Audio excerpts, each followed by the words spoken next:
আমাদের YouTube channel living the moment থেকে আজকের ভিডিওতে আপনাদের স্বাগতম। আজ আপনাদের এমনই দুটি যোগাসন এবং প্রাণায়াম নিয়ে বলবো যা প্রতিদিন অনুশীলন করলে আপনার শরীর এবং মন দুটোই ভালো থাকবে। তবে চলুন দেখে নেওয়া যাক সেগুলো কি কি।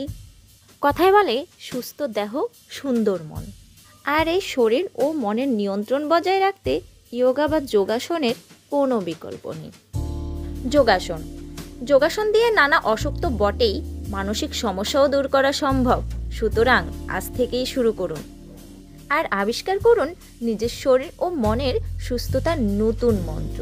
পদ্মাসন যোগা চর্চার বহুল ব্যবহৃত এই আসনটি দেখতে অনেকটা পদ্মের মতো মনে হয় বলে একে পদ্মাসন বলা হয়।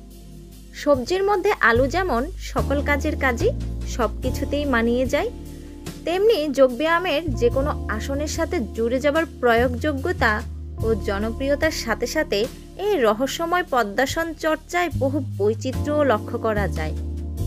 যোগশাস্ত্র মতে আসনটিতে সর্বরোগ দূর হয়, হৃৎপিণ্ড ও ফুসফুসের কর্মক্ষমতা বৃদ্ধি করে, ফলে হাঁপানি রোগ হতে পারে না, থাকলেও অল্প দিনে সেরে যায়।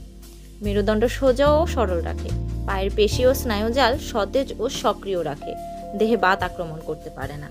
তাছাড়া চিন্তাশক্তি, স্মৃতিশক্তি ও ইচ্ছাশক্তি বৃদ্ধি করে এবং মনের একাগ্রতাও বৃদ্ধি করে। শবাসন ও পদ্মাসনের মতো একটি গুরুত্বপূর্ণ আসন। শব অর্থ মৃতদেহ। মৃত ব্যক্তির যেমন তার দেহের অঙ্গ প্রত্যঙ্গের উপর কোনো কর্তৃত্ব বা নিয়ন্ত্রণ থাকে না, তেমনি শবাসন অবস্থায় অভ্যাসকারীর দেহের কোনো অংশে তার কোনো কর্তৃত্ব থাকবে না। মৃত ব্যক্তির মতো আসন চর্চাকারীকেও কিছুক্ষণের জন্য বাস্তব জগৎ থেকে সরে যেতে হবে। শবাসন অসম্ভব উপকারী একটি আসন। দীর্ঘ সময় শ্রমসাধ্য কাজের পর অথবা অনিদ্রার পর কিছু সময় এই আসনটি করলে দেহ ও মনের সমস্ত ক্লান্তি ও অবসাদ দূর হয়ে যায়। নতুন জীবনী শক্তি, উদ্যম ও কর্মপ্রেরণা ফিরে আসে। যাদের অত্যধিক শারীরিক ও মানসিক পরিশ্রম করতে হয় তাদের অবশ্যই আসনটি করা উচিত। কপালভাতি প্রাণায়াম হলো শ্বাস প্রশ্বাসের এক ধরনের আসন। ঠিক পদ্ধতিতে করতে পারলে এর মাধ্যমে শরীর ও মন সচল হয়, কারণ নানা দিক থেকে যত্নে রাখে এই আসন। চলুন জেনে নেওয়া যাক কি কি গুণ আছে এই আসনের। এই আসন খুব তাড়াতাড়ি পেটের মেদ ঝরায়, হজমের গোলমাল থাকলে তা কমায় এবং ডায়াবেটিসের সমস্যা থাকলেও তা নিয়ন্ত্রণ করে।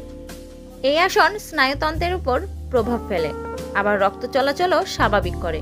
নিয়মিত কপালভাতি প্রাণায়াম করলে মনোসংযোগ ও স্মৃতিশক্তিও উন্নত হয়। ত্বক ও চুলের যত্নেও কপালভাতি প্রাণায়াম বেশ উপকারী। সুপ্রিয় দর্শক, আজকের ভিডিও আমাদের এই পর্যন্তই। আপনি যদি ভিডিওটি দেখে উপকৃত হয়ে থাকেন তবে লাইক, কমেন্ট করে পাশে থাকবেন। আমাদের চ্যানেলটি ভালো লাগলে অবশ্যই সাবস্ক্রাইব করবেন এবং সবার আগে ভিডিওগুলো পেতে পাশে থাকা বেল আইটেমটি বাজিয়ে দিবেন। আজকে এই পর্যন্তই। সবাই ভালো থাকবেন, সুস্থ থাকবেন। দেখা হবে অন্য কোনো দিন, অন্য কোনো ভিডিওতে।